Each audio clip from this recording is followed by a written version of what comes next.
সুপ্রিয় দর্শক, বিশ্ব সংযোগে আপনাদের স্বাগতম। কেমন আছেন আপনারা? নিশ্চয়ই ভালো। আমরা ভালো আছি। আপনাদের সঙ্গে রয়েছে আমি আজকে কাজল হায়দার, আর আমার সঙ্গে রয়েছেন সিনিয়র সাংবাদিক প্রবীর বুড়া চৌধুরী।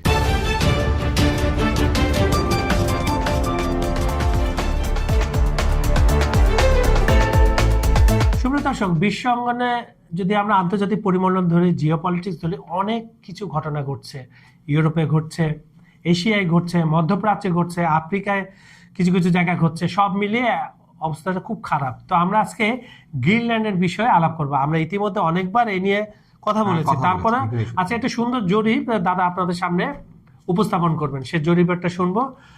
তার আগে বলে দিচ্ছি, আমাদের ভিডিওগুলো লাইক, কমেন্টে শেয়ার করবেন, আর সম্পূর্ণ ভিডিওটা দেখে তারপরে এই কাজগুলো করবেন। প্রবাসীদের কাছে আমার বিশেষ অনুরোধ, আমাদের অনুষ্ঠানের তরফ থেকে অনুরোধ, আপনারা বেশি বেশি করে বাংলা ভাষাভাষীদের মাঝে এই ভিডিওটা ছড়িয়ে দেবেন। তাহলে চলুন শুরু করি আজকে। গ্রিনল্যান্ড প্রশ্ন, জাতীয় নিরাপত্তা নাকি শক্তির রাজনীতি? দাদা, প্রশ্নটা ছড়িয়ে ফেললাম। আসলে এখানে কি শক্তি দেখাচ্ছে নাকি আমেরিকার শক্তি, এখানে জাতীয় নিরাপত্তা একটা ইস্যুজ আছে? আসলে আমেরিকা তো সবসময়, আমরা যতদিন জানেন যে এটা হচ্ছে দ্বিতীয় মহাযুদ্ধের পর থেকে আমেরিকার এই যে শক্তি মাত্রা দেখানো, এটা তো নতুন কিছু না। এটা সব কোথাও না কোথাও তার এটা থেকেই থাকে। কিন্তু এখন যেটা দেখা গেল যে আপনি আগে দেখা যেত যে আপনি ধরেন যেটা আপনার শত্রুপক্ষ বা যাদেরকে আপনি মিত্র মনে করেন না, তাদের সাথে আপনার এই যে এই ডিলটা বা এই যে চাপে রাখা বা তাদের থেকে ইয়ে দখলে নেওয়া, এখন বিষয়টা হয়ে গেছে অনেকটা উল্টো। মানে এটা অপ্রত্যাশিত বলা চলে, কারণ এই জন্য যে একটু ব্যাখ্যা করছি কেন অপ্রত্যাশিত। গ্রিনল্যান্ড যদি আমি ধরে নিই, তাহলে হচ্ছে আপনার এই ডেনমার্কের একটা অংশ। সেই ডেনমার্কের পার্টের জন্য হচ্ছে এখন ঝামেলা।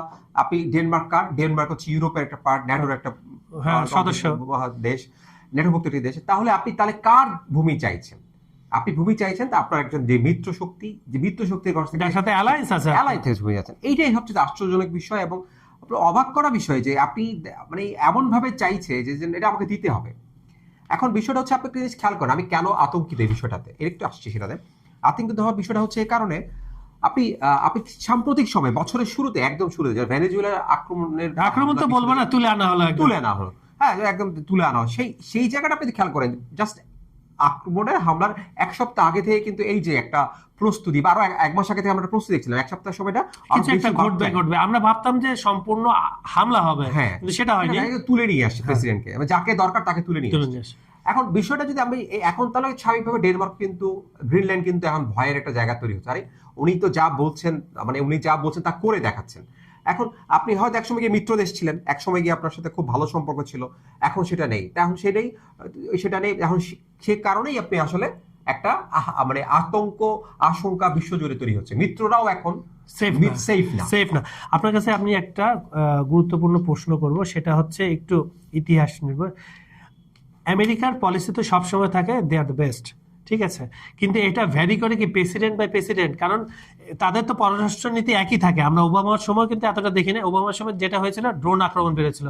আবার ক্লিনটনের সময় বড় কোনো রেজিম চেঞ্জ হয়নি। আপনি যদি ইতিহাসটা দেখেন, বড় কোনো যুদ্ধ, আবার বুশের সময়গুলোতে, হ্যাঁ, মানে ওই যে আমরা যে ট্রাম্প এবং বুশের দল যখন আসলে এটা ক্ষমতায় আসে, আপনি ইতিহাস যেটা বলছেন রিপাবলিকান, এই যে আসলে এই সময়টাতে আমরা দেখি যে ইরাক যুদ্ধ, তারপর হচ্ছে যে বর্তমান ইরানের সাথে একটা আফগানিস্তানের সাথে ঝামেলা, এই যে এই আফগানিস্তানের যুদ্ধ, এই বিষয়গুলো না ওই সময়কারই বেশিরভাগই ঘটনা। আপনি যেটা বলছেন সেটা আসলে এক ধরনের দল এবং ব্যক্তি, হ্যাঁ, এই বিষয়টা ব্যক্তি যে এই বিল ক্লিনটন বা এই যখন ওবামা ছিলেন, হ্যাঁ, আমরা আসলে তখন আগ্রাসনটা আসলে এক ধরনের থাকে, নিষেধাজ্ঞা থাকে, আলোচনা থাকে। কিন্তু এইভাবে দখল নিয়ে, এইভাবে প্রেসিডেন্টকে তুলে নিয়ে আসা বা একটা জিনিসকে, একটা রাষ্ট্রকে দখলে নিয়ে নেওয়া এবং আরেকটি দেশের স্বায়ত্তশাসিত অংশকে দাবি করে বসা, আপনি মিত্র বাহিনী, আপনার ঘরের যে মানুষটা আপনাকে সাপোর্ট দিয়ে যাচ্ছে, মোরাল সাপোর্ট দিয়ে যাচ্ছে, সব ধরনের সাপোর্ট দিয়ে যাচ্ছে, আপনি তার ঘর থেকে লোক নিয়ে তুলে তার ভূমি দখলে নেওয়ার চেষ্টা করছেন। এটা আসলে মানে এটা স্বাভাবিকভাবে বলা যায় যে এটা আসলে একটা যুদ্ধ যে আশঙ্কা, এটা আসলে এখন গ্রিনল্যান্ড উড়ে দিতে পারে। ফর্মুলা হচ্ছে ট্রাম্প ডক্ট্রিন, যেটা বলা হচ্ছে। এখন আপনার গ্রিনল্যান্ড কেন এত গুরুত্বপূর্ণ? খনিজ গুরুত্বপূর্ণ, জাতীয় নিরাপত্তার জন্য কিসের জন্য? আসলে গ্রিনল্যান্ডের যে আগে চীন এবং রাশিয়া, হ্যাঁ, সবকিছু যে আসলে মানে আসলে আন্তর্জাতিক রাজনীতি অনেক কিছুর উপর নির্ভর করে। যেমন এই যে যে যে অঞ্চলটা আর্কটিক অঞ্চল বলছে, সেই আর্কটিক অঞ্চলে গ্রিনল্যান্ডের যে অবস্থানটা, সেটা হচ্ছে প্রথমত যেটা একদম, আমি যদি 3 নাম্বার পয়েন্ট থেকে শুরু করি, 4 নাম্বার একদম নিচের দিক থেকে শুরু করি, তাহলে রাশিয়ার যে ক্ষেপণাস্ত্রটা, রাশিয়ার যে আন্তঃমহাদেশীয় যে ক্ষেপণাস্ত্র, সেটাকে পর্যবেক্ষণ করার জন্য যেই ভূমিটা দরকার, যেই পজিশনটা দরকার, সেটা হচ্ছে জন্য গ্রিনল্যান্ড হচ্ছে একদম উপযুক্ত স্থান।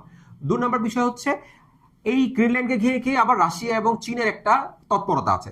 যদিও রাশিয়া চীন সেটা দখলে নেয়নি, বাট আশেপাশে তার সামরিক সীমান্তে যেগুলো নৌবহর, হ্যাঁ, ইউরোপীয় অঞ্চলে যে অগ্রাধিকারটা সে রাশিয়া পাচ্ছে সেখানে। এবং সর্বশেষ যেটার দিকে আমেরিকার অনেক দিন যাবতীয় চোখ আছে, সেটা হচ্ছে রেয়ার কিছু খনিজ সম্পদ। সেই খনিজ সম্পদের জন্য আপনি জানি যে সম্ভবত প্রায় 30টা, মানে 35টার মধ্যে সম্ভবত যে 30টাই সম্ভবত গ্রিনল্যান্ডে পাওয়া যায়।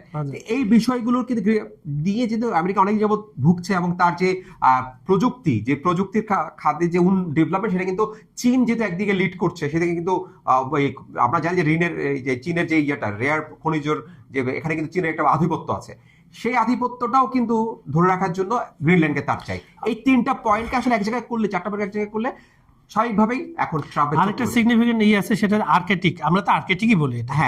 আর্কটিকে এখানে হচ্ছে জলবায়ু পরিবর্তনের ফলে যেটা হচ্ছে, বরফ গলছে, নতুন কিন্তু রুট তৈরি হচ্ছে, এবং এই যদি রুটটা হয়, এই রুটটা হলে কিন্তু খরচ কমবে ইউরোপের সাথে বাণিজ্য এসব দেশগুলা।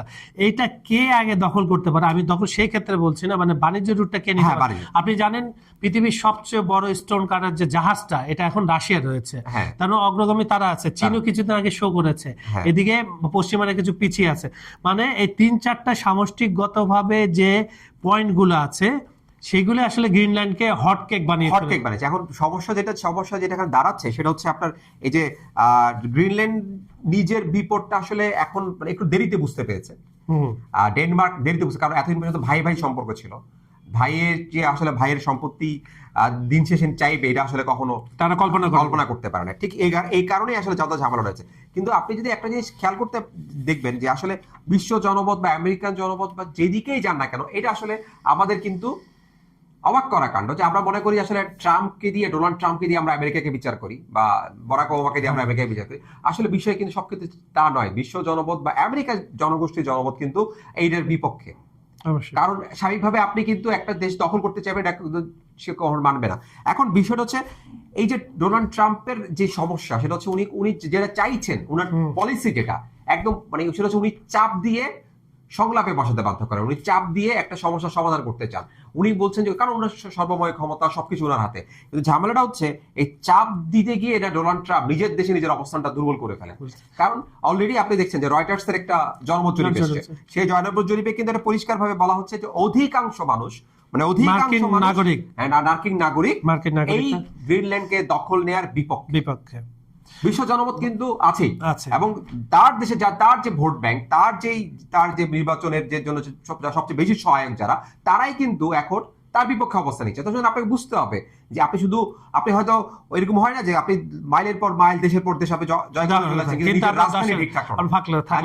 ঠিক এই ঘটনায় কিন্তু এখানে ঘটতে পারে। তাহলে এখানে যেটা দর্শকরা আমরা বুঝতে পারছি বন্ধুরা, সেটা হচ্ছে মেক আমেরিকা ফার্স্ট, যে এত বিপজ্জনক হবে। আপনি আপনার দেশকে মহান করেন, কারো কোনো আপত্তি নেই, কিন্তু মহান হওয়ার জন্য অন্যান্য ছোট দেশকে বলি দেওয়া, বা তাদেরকে তুচ্ছ তাচ্ছিল্য করা, বা তাদের মতামতকে পাত্তা না দেয়, এটা খুব ভয়ঙ্কর। এবং ট্রাম্প কাকু আমার প্রিয়, জানি তার বোধগম্য হবে। তিনি আসলে এগুলো, আমার যদি ব্যক্তিগত মতামত জানতে চান সুপ্রিয় দর্শকরা, তাহলে আমি বলবো এগুলা ডিল করার জন্য। সে নিজেকে ডিল মেকার বলে, তো কারণ হচ্ছে সবাই, তার একটা বক্তব্য আছে, তার একটা জেলেসি আছে, তার একটা ক্ষোভ আছে ট্রাম্পের। সেটা হচ্ছে এতদিন আমেরিকারা মার্কিন যুক্তরাষ্ট্র থেকে চুষে নিয়ে চলে গেছে, এখন তাদের দেওয়ার পালা। এই বলে আজকের অনুষ্ঠানটা শেষ করছি। আর আমরা চোখ রাখছি, আমরা দুজনেও রাখছি, আপনারা রাখেন, গ্রিনল্যান্ডে কি হয় আসলে, এটা নিয়ে আরো আলোচনা করব। তো আজকের অনুষ্ঠানটা এখানে শেষ করছি। বিশ্ব সংযোগের এই এপিসোডটা আপনাদের কেমন লেগেছে, ইন্ডিভিজুয়ালি এই এপিসোডটা আমাদেরকে জানিয়ে দিন। বেশি বেশি শেয়ার করুন, কমেন্ট করুন, লাইক করুন।